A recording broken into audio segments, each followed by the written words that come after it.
নমস্কার। Voter list নিয়ে কি আপনি চিন্তিত? পশ্চিমবঙ্গে শুরু হচ্ছে এসআইআর বা স্পেশাল ইন্টেন্সিভ রিভিশন। অনেকেই ভাবছেন এসআইআর আসলে কি, এনআরসি নয় তো? আপনার সব প্রশ্নের উত্তর দিচ্ছে এই 3 মিনিটের ভিডিওতে। প্রথমেই পরিষ্কার করে দিই, এটা এনআরসি নয়। এসআইআর হলো নির্বাচন কমিশনের একটি বিশেষ ভোটার তালিকা সংশোধন অভিযান।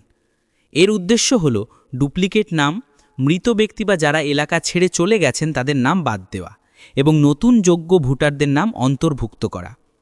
৪ নভেম্বর থেকে ৪ ডিসেম্বর ২০২৫-এর মধ্যে বুথ লেভেল অফিসার বা বিএলও আপনার বাড়িতে আসবেন। আপনাকে একটি এনুমারেশন ফর্ম দেওয়া হবে। আপনাকে শুধু সেই ফর্মটি নির্ভুলভাবে পূরণ করে জমা দিতে হবে। যদি আপনি বাড়িতে না থাকেন, আপনার পরিবারের যে কোনো প্রাপ্তবয়স্ক সদস্যও আপনার হয়ে সই করে ফর্ম জমা দিতে পারবেন। যদি তাও সম্ভব না হয়, তবে বিএলও ৩ বার আপনার বাড়িতে আসবেন। সবচেয়ে গুরুত্বপূর্ণ কথাটি মন দিয়ে শুনুন। বিএলও যখন ফর্মটি নিতে আসবেন, তখন আপনাকে সেই ফর্মের সাথে কোনো রকম ডকুমেন্ট বা ফাইল জমা দিতে হবে না। হ্যাঁ, কোনো বার্থ সার্টিফিকেট, আধার কার্ড বা দলিলের কপি কিছুই এখন জমা দিতে হবে না। এবার প্রশ্ন হলো, যাদের নাম ২০০২ সালের আগে ভোটার তালিকায় ছিল না, অর্থাৎ ২০০২ সালের পরে নাম উঠেছে, তারা কি করবেন? আপনারাও চিন্তা করবেন না, আপনারাও শুধু ফর্মটি পূরণ করে জমা দিন। ২০০২ সালের তথ্যের জায়গাটি ফাঁকা রাখুন। ফর্ম জমা দিলেই আপনার নাম খসড়া তালিকায় উঠবে।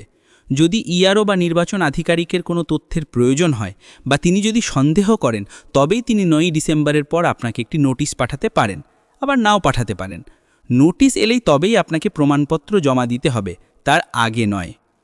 যদি নোটিশ আছে, তবে আপনি আপনার নিজের জন্ম শংসাপত্র, পাসপোর্ট, মাধ্যমিকের সার্টিফিকেট, আধার কার্ড বা প্যান কার্ড জমা দিতে পারবেন। প্রশ্ন হলো, বাবা মায়ের নথি চলবে কি? হ্যাঁ, অবশ্যই চলবে। আপনার নিজের নামে পুরনো নথি না থাকলে আপনি আপনার বাবার বা মায়ের পুরনো বাড়ির দলিল, এনআরসি সার্টিফিকেট যদি থাকে বা বাবার মাধ্যমিকের সার্টিফিকেটও দেখাতে পারবেন। সাথে শুধু আপনার নিজের বার্থ সার্টিফিকেট বা মাধ্যমিকের অ্যাডমিট কার্ড রাখবেন, যা প্রমাণ করে যে উনিই আপনার বাবা। তাহলে মূল কথা হলো, ১. আতঙ্কিত হবেন না। ২. বিএলওকে শুধু ফর্মটি পূরণ করে দিন। ৩.